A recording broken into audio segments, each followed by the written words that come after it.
చాలా అదృష్టం. దానికి నా పాస్ట్ అంతా తెలుసు.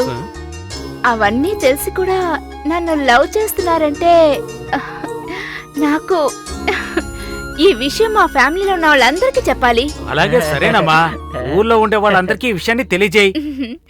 సరే కాని అంకుల్, ఈ పెద్దాయన ఎవరు? ముందే అడుగుదాం అనుకున్నాను.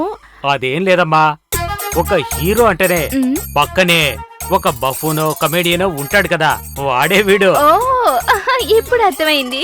అవును, ఇది మాత్రం క్లియర్ గా అర్థమవుతుంది. రే నిజమే కదరా చెప్పాను. ఓరుబాటి జోలి ఉండు. ఇలా చూడమ్మా, నేను వెళ్ళొస్తాను. అత్త, మామ ఏదైనా గోల్మాల్ చేస్తాడని నాకు తెలుసు. అందుకే తనకి ఇప్పుడే చెప్పదు, చివర్లో చెప్పుకుందాం అన్నావు. అది ఓకే, కానీ అల్లుడే అలా ఉన్నప్పుడు మనమేం చేయగలమత్తా? వాడు తెలిసి తప్పు చేసుండడు బాబు.